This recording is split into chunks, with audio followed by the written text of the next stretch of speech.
حسد کمالات نہیں دیکھتا، خوبیاں نہیں دیکھتا، بغض پیدا ہو گیا، بس اس نے کہیں بھی اپنی آگ نکالنی ہے۔ حسد اندھا ہے، کچھ بھی نہیں دیکھ رہا۔ رسول اللہ صلی اللہ علیہ وسلم کے ساتھ حسد ہو گیا، ابو جہل حسد میں مارا گیا، ابو لہب حسد میں مارا گیا، عتبہ ابی بن خلف حسد میں مارا گیا، ولید ابن مغیرہ اسی میں، سارے مر گئے، تباہ و برباد ہو گئے، اپنی دنیا آخرت کی ذلت سہ گئے، لیکن حسد نہیں چھوڑا انہوں نے۔ حسد کوئی ایسا گندا مرض ہے۔ بسم اللہ الرحمن الرحیم، اللہم یا رحمان یا رحیم یا ارحم الراحمین وصلی علی من ارسلتہ رحمتا للعالمین، اما بعد فاعوذ باللہ من الشیطان الرجیم، بسم اللہ الرحمن الرحیم، فاللہ خیر حافظا وہو ارحم الراحمین۔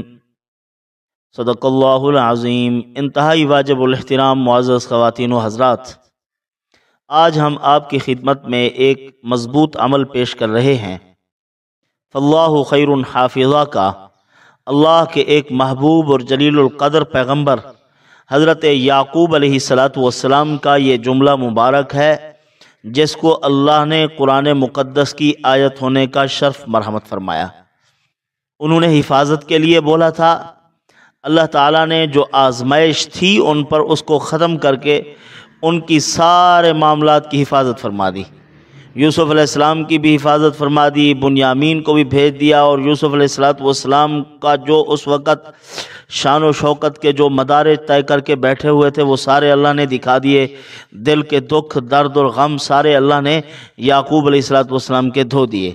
آئیے تھوڑا سا اس کا پس منظر بیان کر لیتے ہیں، پھر اس کے بعد عمل کی تفصیل کو بیان کرتے ہیں۔ برادران عزیز، دیکھیں کہ یوسف علیہ السلام کے بھائی حسد اور جلن میں مبتلا ہیں۔ حضرت یعقوب علیہ السلام کو اپنے بیٹے حضرت یوسف علیہ السلام کے ساتھ محبت تھی۔ محبت کی وجہ عام مشہور ہے، ایک تو حضرت حسین تھے، خوبصورت تھے، اور غیر معمولی اللہ نے ان کے اندر صلاحیتیں رکھی تھی، بڑے کمالات تھے۔ ظاہر ہے اولاد میں سے جس کے اندر کمالات زیادہ ہوں اس کے ساتھ محبت ہوتی ہے۔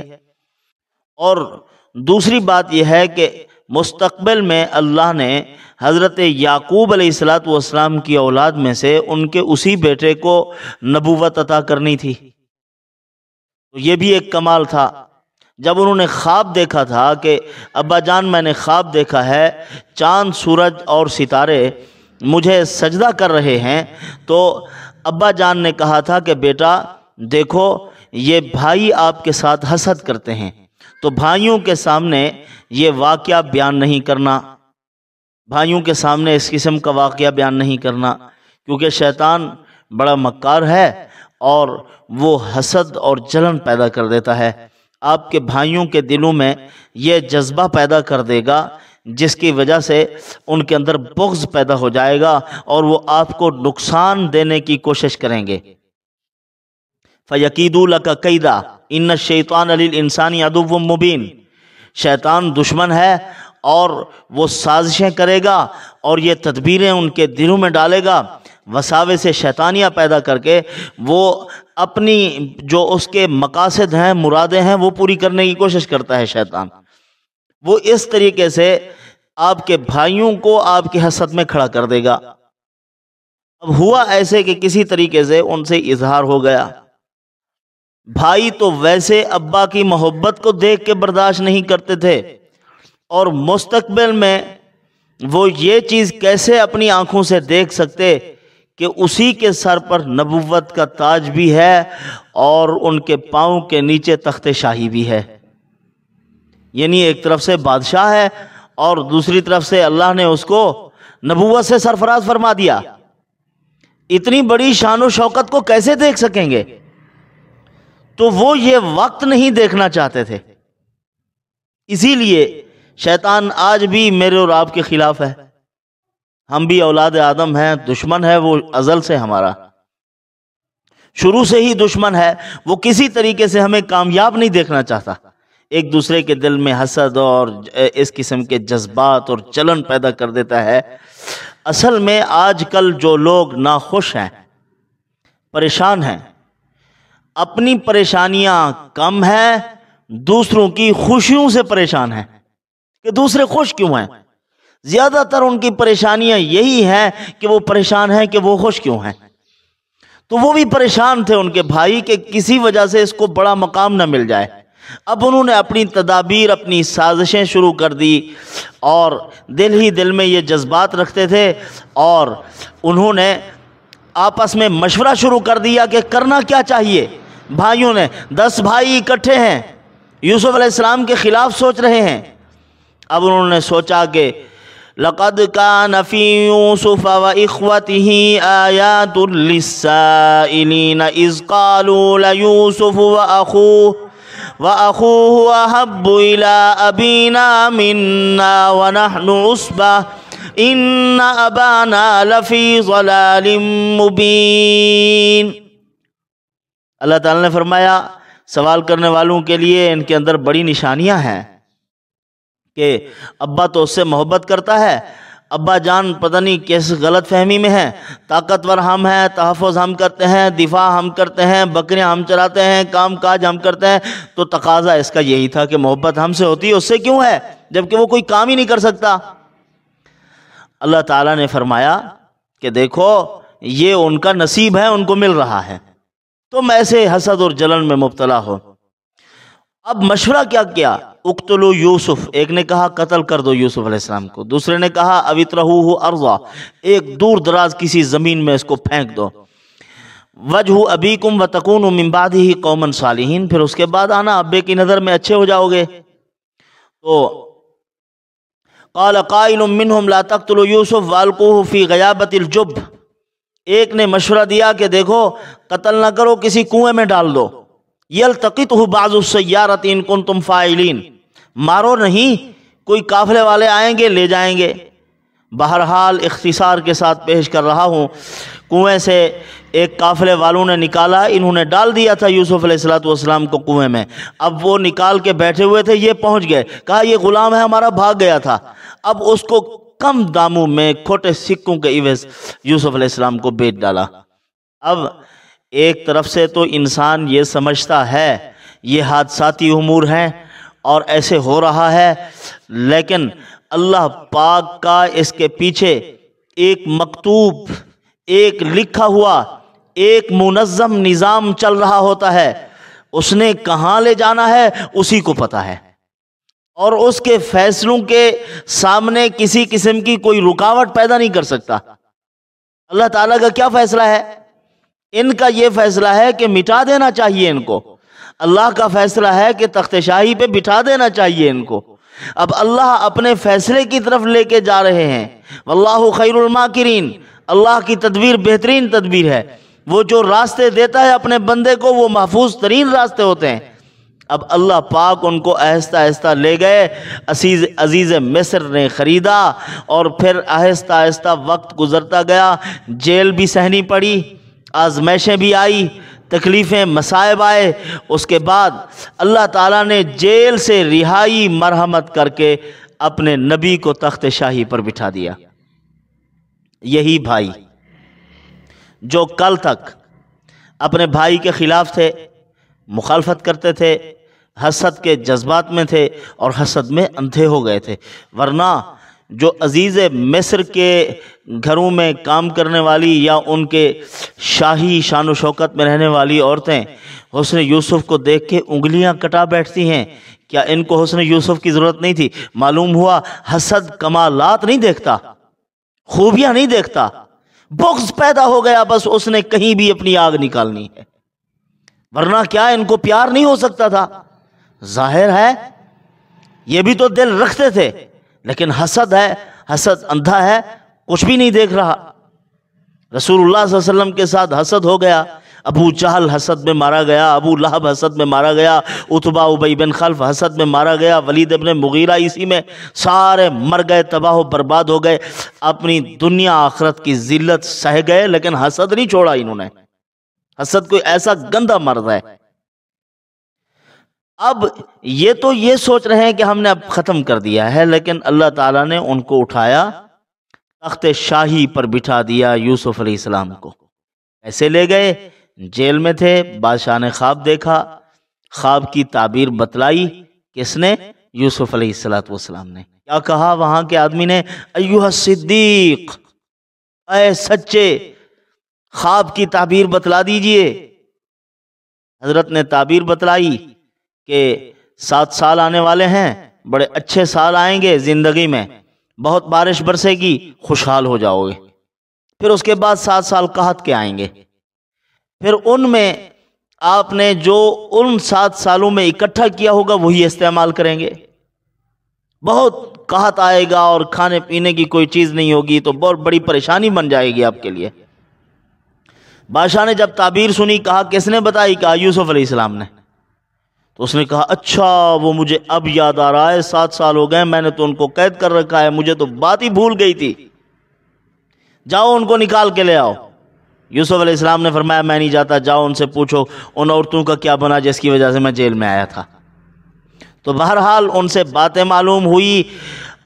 الآن حصحص الحق انا راودتہ عن نفسی، اور عزیز مصر کی بیوی زلیخا بھی بول پڑی، حق واضح ہو گیا، میں نے خود گمراہ کرنے کی کوشش کی تھی، یوسف علیہ السلام سچے ہیں۔ اللہ نے اس مصیبت سے بھی نکالا۔ اب بادشاہ پوچھ رہا ہے کہ میں یہ مال خزانے کی حفاظت کے لیے کس کو وزیر بناؤں؟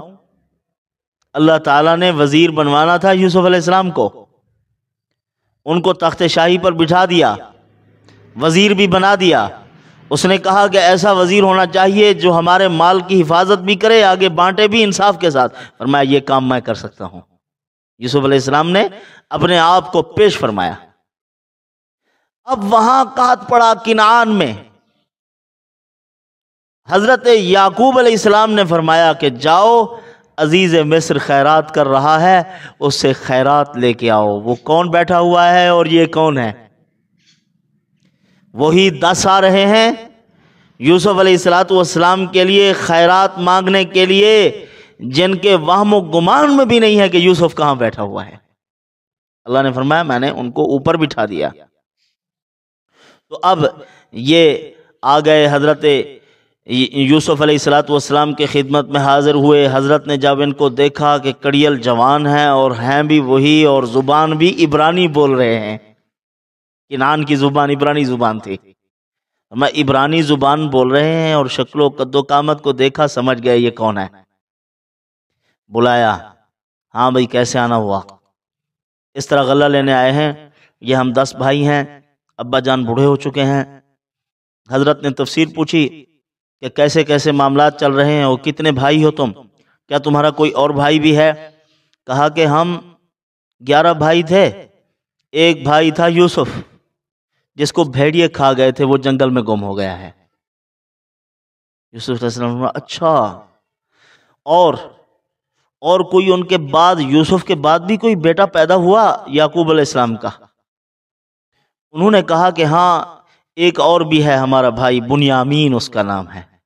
بنیامین کہتے ہیں وہ بچہ جس کے یعنی ولادت کے وقت ماں دنیا سے رخصت ہو جائے، یعنی ان کے بعد ماں رخصت ہو گئی تھی، اسی لیے ان کا نام رکھا تھا بنیامین۔ کہا کہ اچھا وہ ہے تو دے دو ان کو غلہ۔ 5 وسق سے حضرت کسی کو زیادہ نہیں دیتے تھے، 5 وسق۔ 5 وسق آج کل غالباً کہتے ہیں کہ 60 سا بنتے تھے، اور ان کا جو آج کل کے اعتبار سے وزن بنتا ہے وہ 5 من سے کچھ زیادہ ہے۔ اتنی دیتے تھے، کسی کو اس سے زیادہ نہیں دیا کرتے تھے۔ حضرت نے فرمایا ان کو دے دو، اونٹ بھر کے ان کو دے دیے۔ جو وہ چمڑا لائے تھے کہ یہ دے کے ہم گندم اور غلہ لیں گے، حضرت نے فرمایا یہ ساتھ رکھ دو ان کے سامان میں، ان کو پتہ نہ چلے، ان کے سامان میں رکھ کے ان کو روانہ کر دو۔ ان کو کہا کہ دیکھو جب دوسرا دورہ ہو تمہارا یہاں، جب دوبارہ آؤ تو بنیامین کو ساتھ لے کر آنا۔ دیکھو میں نے تمہیں شاہی اعزاز و اکرام میں رکھا ہے، بڑی تمہاری خدمت کی ہے، میں کس قدر مہمان نواز ہوں، اور تمہیں مال بھر بھر کے دے دیا ہے۔ دیکھو اب تم جا رہے ہو، بنیامین کو لے کر اگر نہ آئے تو میرے قریب آنے کی کوشش نہ کرنا۔ کیا ہوا؟ اب جب یہ گئے سفر کے حال سنا رہے ہیں، اس وقت حضرت یعقوب علیہ السلام نے وہی جملہ بولا تھا۔ انہوں نے کہا ابا دیکھو بڑا مہربان آدمی تھا، بڑی خدمت سیوا کی ہماری، اس نے بہت کچھ کھلایا پلایا، اونٹ بھر بھر کے دے دیے۔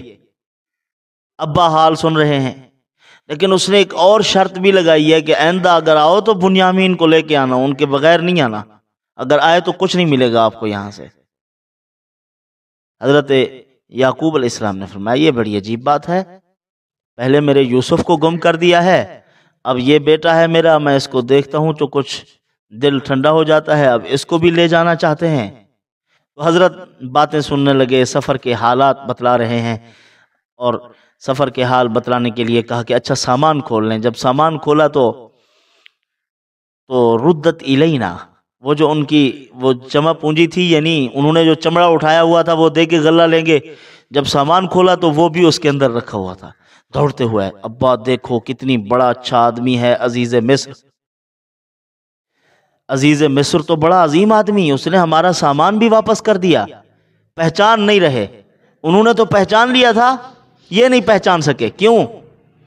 اس لیے کہ یہ سمجھ رہے تھے کہ ہم تو اس کو پھینک کے آ گئے، وہ تو پتہ نہیں کہاں کا کہاں ہو گیا ہوگا، گم ہو گیا، پتہ نہیں اس کو کیا چیزیں کھا گئی لے گئی، وہ تو اس کا نام و نشان بھی نہیں ہوگا۔ اور حضرت یوسف علیہ السلام چونکہ شاہی شان و شوکت اور شاہی لباس اور شاہی وضاقتہ میں بیٹھے ہوئے تھے، ان کا تو خیال ہی نہیں گیا کہ یہ وہی ہیں، انہوں نے دیکھتے ہی پہچان لیا کہ یہ وہی ہیں کنویں میں پھینکنے والے، آج آ گئے ہیں میرے پاس۔ لیکن دیکھو نبی کا حوصلہ چیک کرو، کچھ نہیں سنوایا، سامان دے دیا، سب کچھ کھلا رہے ہیں پلا رہے ہیں، جاؤ خود بھی پلو اور اپنے خاندان کو بھی پالو، اس قدر مہربان ہے نبی۔ تو حضرت نے فرمایا ٹھیک ہے، تو انہوں نے کہا کہ اگر تم لے کے آؤ گے حضرت بنیامین کو، ساز و سامان بہت ملے گا، اعزاز اکرام بڑھ جائے گا۔ اب حضرت نے فرمایا کہ مجھے تو بڑا عجیب لگ رہا ہے، میں بنیامین دینے کو تیار نہیں۔ انہوں نے کہا ابا جان دیکھ ہم طاقتور ہیں، بڑے توانا نوجوان ہیں، ہم حفاظت کریں گے۔ حضرت نے فرمایا حفاظت، آپ کی جو حفاظت ہے اس کو تو میں نے دیکھ لیا، آپ کی حفاظت تو میں نے خوب چیک کر لی، تمہاری جو حفاظت ہے تم نے کہا تھا وَنَحْنُ عُصْبَةٌ إِنَّا إِذًا لَخَاسِرُونَ، ابا اگر اس کو بھیڑیا کھا گیا ہم تو بڑے طاقتور ہیں، پھر تو ہم خسارے میں ہیں۔ تو تمہاری طاقت کا مجھے بہت اندازہ ہے، اب میں تمہاری طاقت پہ بھروسہ نہیں کرتا، نہ تمہاری طرف دیکھتا ہوں۔ ٹھیک ہے بنیامین کو لے جاؤ، اگر یہ نہیں جاتا تو تم بھی بھوکے مر جاؤ گے۔ فاللہ خیر حافظا، اللہ بہترین محافظ ہے، وہو ارحم الراحمین، وہی رحم کرنے والا ہے، بہترین رحم کرنے والوں میں سے سب سے بڑھ کر مہربان، میں اسی کی پناہ میں اپنا بیٹا دے رہا ہوں، لے جاؤ۔ اب اللہ تعالیٰ نے بنیامین کی یوں حفاظت فرمائی کہ یوسف بھی لوٹا دیا۔ حضور صلی اللہ علیہ وسلم نے فرمایا فاللہ خیر حافظا وہو ارحم الراحمین، اگر پہلے کہہ دیتے تو یوسف بھی گم نہ ہوتے، یوسف بھی گم نہ ہوتے، یہ اس قدر مؤثر دعا ہے۔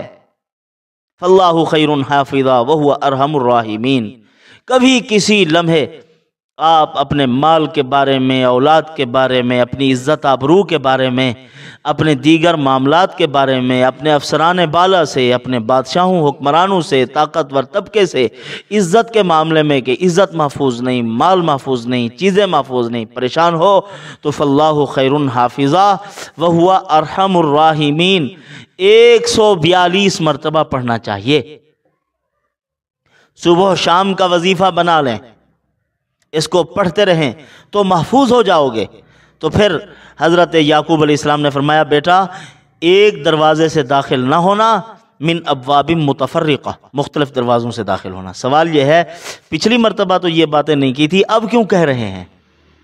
فرمایا پہلے تو تم گئے تھے تو تمہاری جان پہچان نہیں تھی، اب جو تمہیں شاہی اعزاز و اکرام بھی مل گیا اور لوگوں کو بھی پتہ چل گیا ایک باپ کی اولاد ہیں، تو اب جاؤ گے تو نظر بد کا خدشہ ہے، اگر نظر بد لگ گئی تو پھر اللہ کی طرف سے جو فیصلے طے ہیں میں نہیں بچا سکتا تم کو، تو نظر بد سے اپنی حفاظت کرنی چاہیے، تم اپنے آپ کو محفوظ کرنا تاکہ کوئی یہ نہ دیکھے کہ اچھا یہ سارے یوسف علیہ السلام کے بھائی اور یعقوب علیہ السلام کے بیٹے ہیں، اللہ اللہ اللہ اللہ، اتنی بڑے قد، ایسے نوجوان توانا نظر لگ جائے گی۔